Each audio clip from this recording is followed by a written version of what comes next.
嗨，大家好，我是坦平叔。今天是2025年8月22号。这一期我们继续聊聊俄罗斯入侵乌克兰，看一看乌克兰战场上也有什么变化。今天是俄罗斯侵略乌克兰的第1276天，也是乌军进入库尔斯克的第382天。前线一共发生175起战斗。8月17号乌克兰欧米伽特战部队频道发布了一段震撼视频乌军称之为波克罗夫斯克红地毯。当然这个是为了影射特朗普和普京在阿拉斯加那个会晤，特朗普让美国大兵跪在地上给这个普京铺那个红地毯。乌军说我们在波克罗夫斯克也搞了个红地毯，这个红地毯是用俄军的尸体铺成的。画面来自红军村，也就是波克罗夫斯克方向一段400多米长的死亡之路。片中显示俄军骑着摩托车向红军村方向进行突击，却进入了乌军提前布置好的杀伤走廊，迎接他们的是无人机乌军通过遥控设备引导火炮实施精准打击，再用无人机投弹与 FPV 进行直接击杀，将俄军炸得尸横遍野，把这段公路硬生生变成了一个屠宰场。最主要的是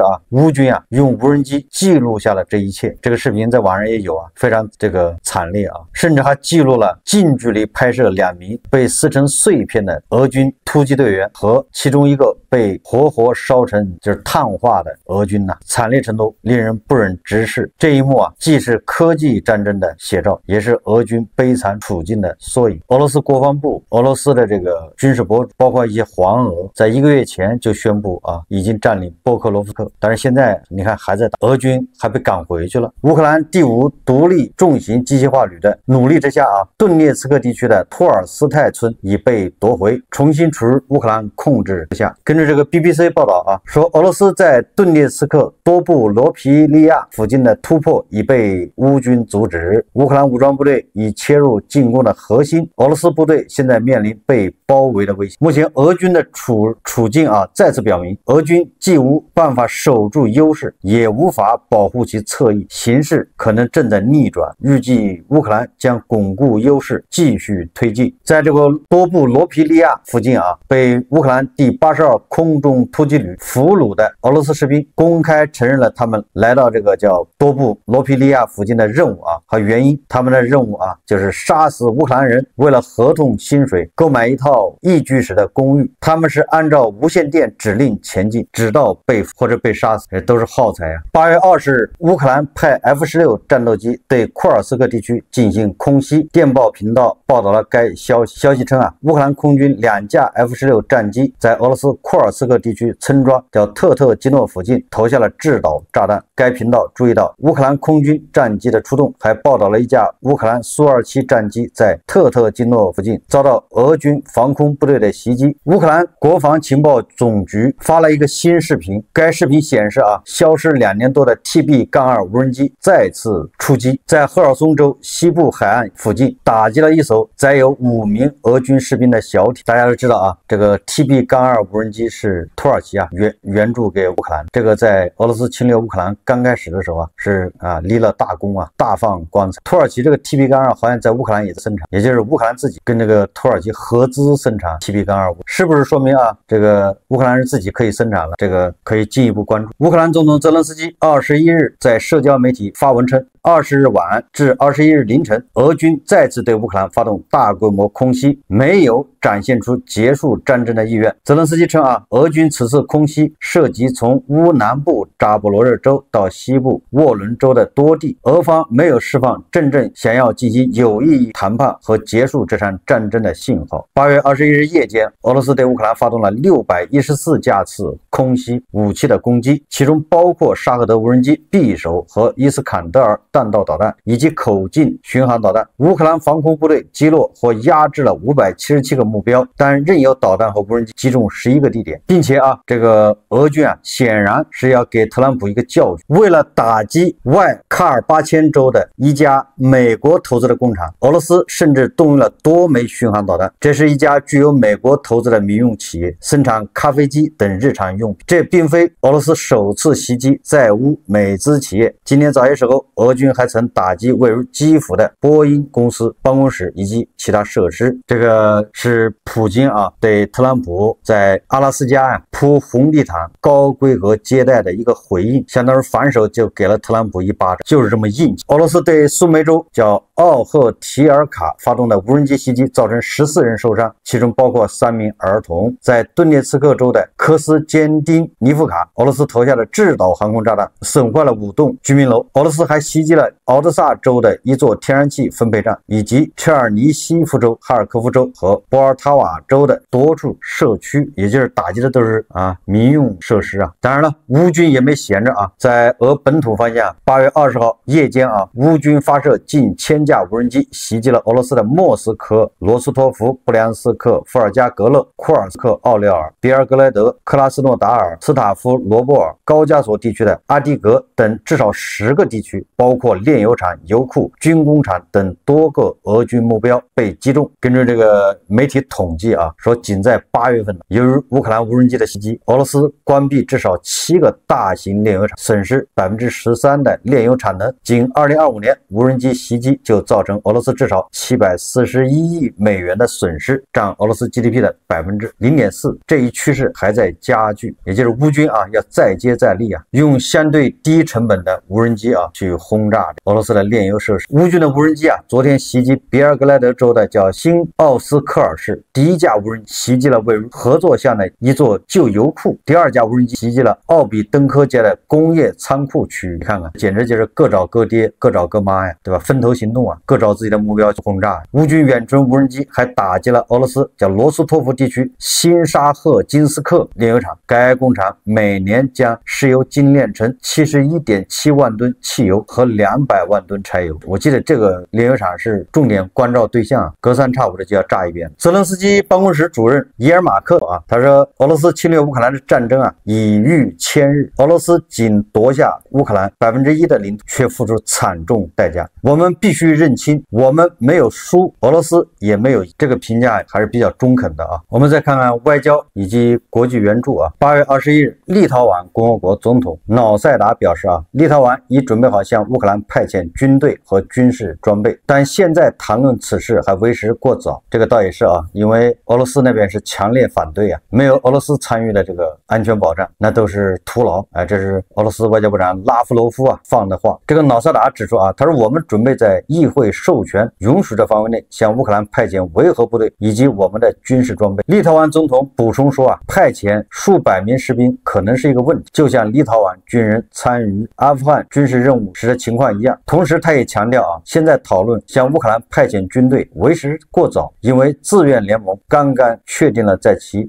解决乌克兰冲突中的任务。另外爱沙尼亚和这个立陶宛希望向乌克兰派兵。这个实际上东欧这个国家尤其跟俄罗斯接壤，恐怕他们都想派兵这个荷兰国防部社交账号最近发布了一则低调的公告，说12月1日起，荷兰将向波兰派遣300名士兵和2套爱国者防空系统。往波兰派300名士兵和这个2套爱国者防空系统，这个摆明了就是在间接或者叫绕着弯子的在援助乌克兰，对吧？先把人和这个爱国者导弹系统送过去，在那儿以静制动，对吧？以观后效。当地时间8月20日下午，北约32个成员国国防部长举行视频会议，讨论乌克兰安全保障问题。北约军事委员会主席叫德拉贡在会议结束后表示，北约成员国确认支持乌克兰。北约的优先事项仍是实现公正、可信和持久的和平。北约新任欧洲盟军最高司令亚历克苏斯·格林科维奇就安全环境做了汇报。据悉，欧盟正在考虑为乌克兰建立相当于北约第5条约的条约。该条约规定，任何对32个成员国之一的攻击就等同于对全体的攻击，其盟友将自动为其提供防御。北约成员国国防部长当天对此进行了讨论，这个是央视报道的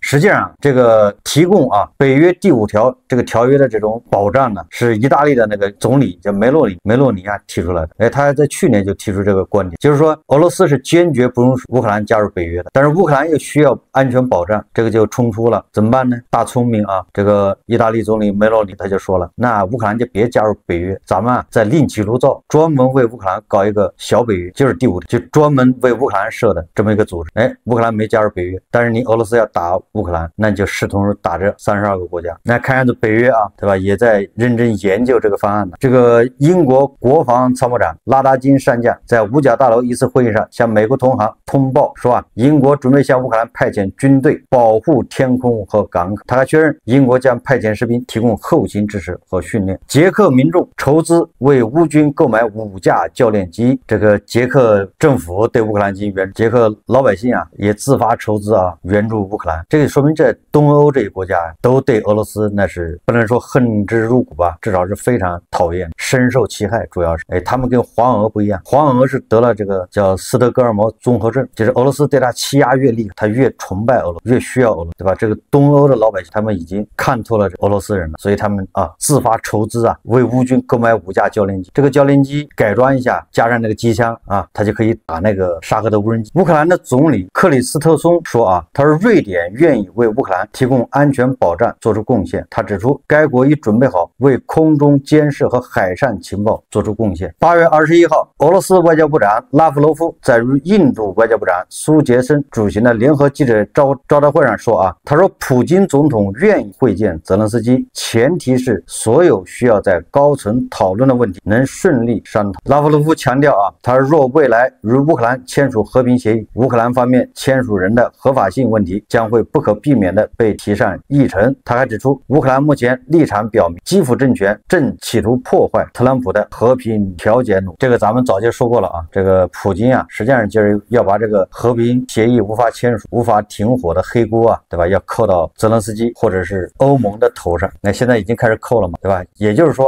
你泽连斯基不无条件投降，那你就是在跟特朗普作对，就是在破坏特朗普的和平调解努力。根据路透社21日报道，乌克兰总统泽连斯基表示，如果俄罗斯总统普京不愿意与其举行双边会晤，基辅希望华盛顿做出强烈反应。报道称美国总统特朗普承认泽连斯基所期待的1对1会晤，普京可能并不愿意接受。刚才那个拉夫罗夫已经说了嘛，他前面加了个前置条件了，也就是他的意思就是普京和泽连斯基见面，那就是签协议，也就是签什么协议呢？就是签乌克兰无条件投降的协议。那你给他翻译一下就这意思。所以这个特朗普现在也承认说普京可能并不愿意接受。泽连斯基在21日与基辅与记者举行的吹风会上表示，我立即回应了双边会晤的提议，我们已经做好准备，但如果俄罗斯方面没有做好准备呢？如果俄罗斯没有做好准备，我们希望看到美国的强烈反应。这个泽连斯基恐怕也要失望，不要指望特朗普对普京什么强硬，至少最近是不会的，对吧？只是说1个月、2个月以后或者3个月以后会不会强硬，咱不知道，但是短期看是不会的。这个卢比奥都已经说了，制裁，对吧？刺激制裁已经不是一个选项。这个泽连斯基还说他与俄罗斯总统普京的会晤或将在瑞士、奥地利或土耳其举行，在中立国进行会晤是合乎情理的。土耳其对我们而言既是北约国家，也是欧洲的一部分，我们对此不反对，但在俄罗斯会晤是绝不可能的。泽连斯基还称，匈牙利作为会晤地点，情况会很复杂。泽连斯基认为，欧洲多国在支持乌克兰的问题上保持一致的，但匈牙利并不支持乌克兰。美国国务卿卢比奥正在牵头一项艰巨的外交任务，与欧洲盟友协商，为乌克兰制定一套安全保障提案，旨在推动结束与俄罗斯的血腥战争。这项任务由总统特朗普直接委派，是卢比奥迄今为止担任的最高规格的职务之一。他需要在平衡多方利益的复杂局面中找到出路。一方面，他必须坚持特朗普的不向乌克兰派驻美国军队的立场；另一方面，也要让乌克兰总统泽连斯基相信，一旦普京违反和平协议再次发动攻击，乌克兰将获得足够的支持。可能的安全保障措施范围广泛，包括承诺美国不直接出兵的情况下，为欧洲领导的军事行动提供空中支援、情报监视和侦察协助。此外，该保障还可能涉及组建一支海军部队，以确保黑海及多瑙河的通行自由，防止其落入俄罗斯的控制。如何确保这些承诺具有法律约束力，例如是否需要国会批准，也是谈判的关键。欧洲方面普遍对卢比奥领导此项工作表示欢迎，总比那个维特科夫要稍微强一点。卢比奥给人感觉好歹还有点底线的。这个特朗普也承认了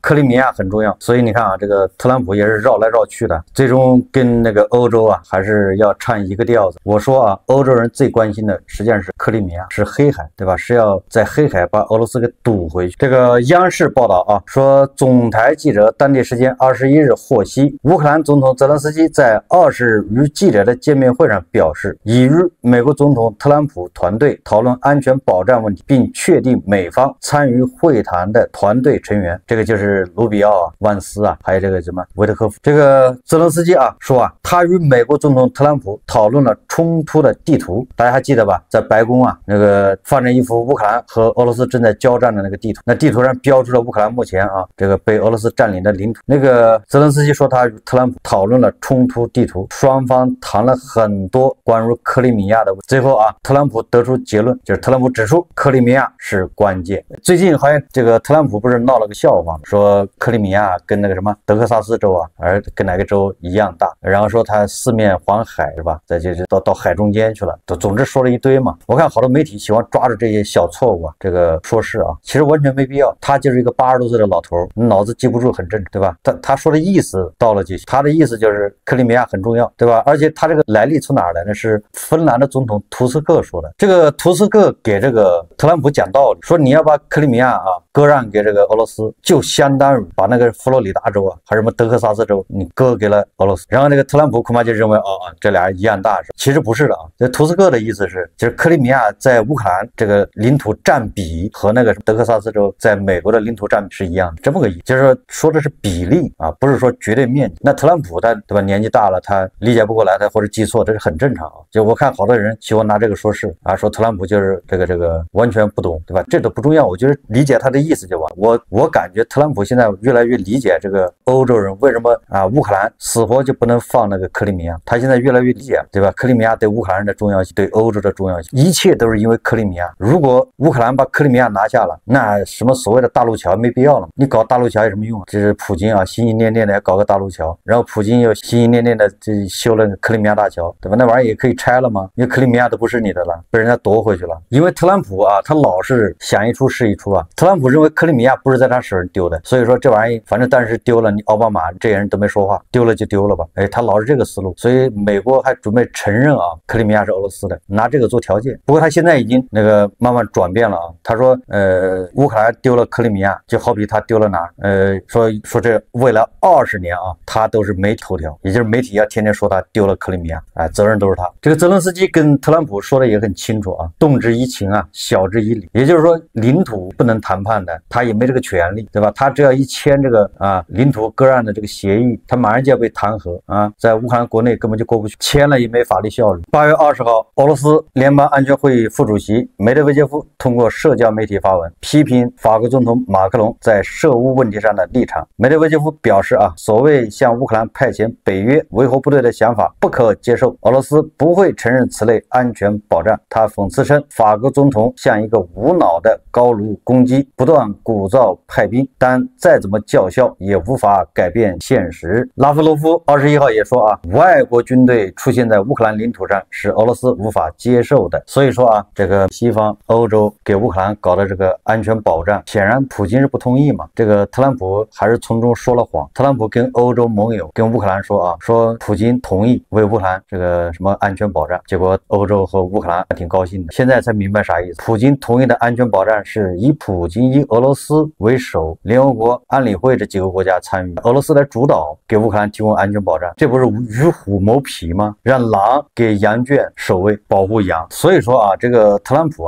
这个为停火为和平协议忙了这大半年，是竹篮打水一场，闹了个笑话，给足了普京面子，但是普京根本就不领，该打脸打脸。说白了，这个仗还得打下去，什么安全保障都没用，毕竟前面已经签了那么多协议，对吧？布达佩斯备忘录、明斯克协议签了多了去了，哪一条能管用？这欧洲人呢，到现在还执迷不悟，还以为一纸协议能保护个啥？只有现在一鼓作气，再而衰，三而竭，叫拖垮俄罗斯，一劳永。你把俄罗斯拖垮了，乌克兰加不加入北约，什么安全保障不保障都无所谓。俄罗斯拖垮了，变成20多个小俄罗斯，那乌克兰在欧洲算是军事实力最强的，对吧？它有上百万的军队，都是久经沙场，经过考验的，军事素质过硬的，对吧？人家无人机打了多少年了？所以说把俄罗斯拖垮了，乌克兰就成成了欧洲最强，军力最强，还有什么保障？谁保障谁啊？所有的安全保障啊，目前这个保障如果没有美国托底，说来说去都需要美国来兜底啊。特朗普不愿意兜底，对吧？特朗普是个生意人，还在那谈判，还要给所有卖给欧洲的武器送到乌克兰，要加10%，要多赚了10%。完了之后，这10%到时候提供空中保护，或者是叫什么运送武器的叫什么护送费，也就是物流费。你说这都叫什么事？也就是说啊，如果美国不托底的话，你那个欧洲人玩的这个安全保障没啥意义。所以马克龙说的也对啊，所谓的安全保障，首先是乌克兰也是强大的军队，打铁还需自身硬。这个普京啊，再一次啊亮出了他那个已经包浆了的核按钮。8月20号，俄罗斯总统普京表示，俄罗斯拥有可靠的核防御体。这位俄罗斯领导人在俄罗斯核工业80周年向俄罗斯核工业工作者和老兵致贺电中强调了这一点。我记得胡一静老师评论这个俄罗斯的核学说啊，说俄罗斯可以轻易的毁掉